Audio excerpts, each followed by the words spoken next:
So everything's been blowing up lately. My old router, which I used for 4th gen, decided that when I plugged it in to have that game against Nick, oh, I'm going to blow up, not going to be working anymore. I was playing guitar the other day, and my amp, for some reason, the day after I was playing it, it blew too. So everything's just fallen to pieces before me. I don't know what's going on. Maybe there's something wrong with the electrics in my house. I have no idea, but I guess I won't bore you with the details because we have Pokemon for you to watch today, and this is a game I had against Benji from my stream. I can't remember his YouTube name. It'll be in the title as always, but this is a bit of a UU-OU-ish mix, as I have been wont to do recently, and yeah, we'll see how it goes. So I'm going to lead off with Shiny Black Greninja. Such a sight. One of my favourite shinies of the new generation. And I face up Sableye, which I'm not afraid of because I'm not physical, so I can't be willowed. So I'm going to straight up go for Ice Beam. And Dusclops, like, dies in one hit. And I was like, what the fuck? But it wasn't a Dusclops because, of course, Dusclops wouldn't take a hit that well. Not even, like, a super effective one. Because, as you can see, he brings in the actual Dusclops here.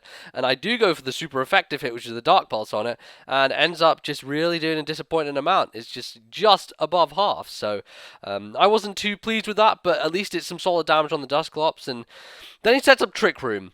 And I haven't seen Trick Room this gen, I haven't run it, I haven't played anyone who's used it apart from this guy, and it is a force to be, it's always a force to be reckoned with, I'm not going to lie, but, oh god, it can be troublesome to get around, and we will be doing some getting around in this video, so I hope you're ready for that. It's fun, it's interesting, it actually makes me have to think, and that's good, because it makes for good games, so he curses me as he falls to the death. I've taken out 2 things already, so I'm actually pretty good here. Greninja's, led off and has already done some decent work for me. So now goes into Mawile, which I am not going to want to stay in whatsoever. The only thing I can really go to take a hit is my Cobalion. Everything else just gets fucking one-shotted by Mawile. It's so brutal. So he ends up going for Power Up Punch on the Switch, which is so terrible for me. It is utterly horrible because now he is faster than everything and has +1 and is a Mega Mawile with a billion attack. I can very clearly see why everyone would use this thing in a Trick Room team because it is devastating. Thankfully, Trick Room is almost up, so I have to sacrifice something to waste a turn. Shaman's going to go down to a play rough. There's no way he's living. And finally, Twisted Dimensions go away and return to normal. So, going to Togekiss is my best bet here to go for a Flamethrower. I know I'm going to die on the next turn, but I got to get the solid damage in. Thankfully, he ends up going for a Stone Edge and misses it, which I could not be happier about because it puts me in the position where I'm not going to lose another Pokemon. I can still have Togekiss as a viable option for his other teammates. So I am going to go for a Flamethrower again. I'm not going to piss around here. There's no point in doing so. It hits the Sableye on switching, which I'm perfectly fine with because I have Dazzling Gleam as well, and I can actually hit Sableye super effectively. The first time in, the generation since that Pokemon was created, it can be hit super effectively, which I am really stoked about. So I killed the Sableye. It tried to taunt me so that I wouldn't roost or do nasty plot or anything, but it didn't really work out. But now he gets to switch into Reuniclus to start the horrible cycle again as he sets up Trick Room and I go into Greninja. Now, I can take a Shadow Ball, I know that much, which is okay, and I do alright by it, and I get off a Dark Pulse, but I really think I need Greninja for the endgame. I need to work around this Trick Room. So, what I'm going to do this turn is I'm going to switch into my Meloetta, predicting him to go for another Shadow Ball, and he ends up actually going for the Hidden Power. I don't know what type it is. I was presuming Fighting, because that's generally what they run, and it is neutral on me, so that makes sense, because it's Psychic Normal.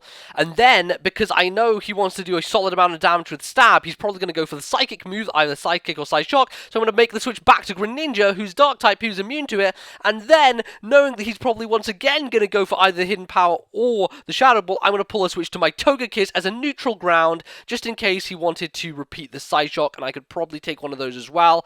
And I think, after that, finally, the Twisted Dimensions return to normal. I don't let him get off any recover, I don't let anything else like that happen, I go for the Dazzling Gleam, outspeed him, finish off the Reuniclus, and oh my lord, that is another Trick Room thing out the way, but I had to make multiple switches to get around it. It is a horrible thing to deal with, especially when you have nothing that is slow enough to handle the pressure. So, in comes Gliscor. I'm going to have to switch out on this because I don't want to have my item knocked off, and I really think that the fastest way to victory is to go to Machamp and Ice Punch.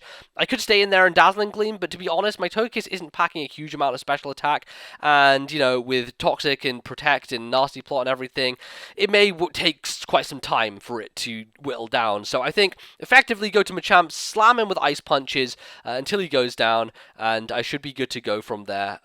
It's just going to be a little bit of a long road.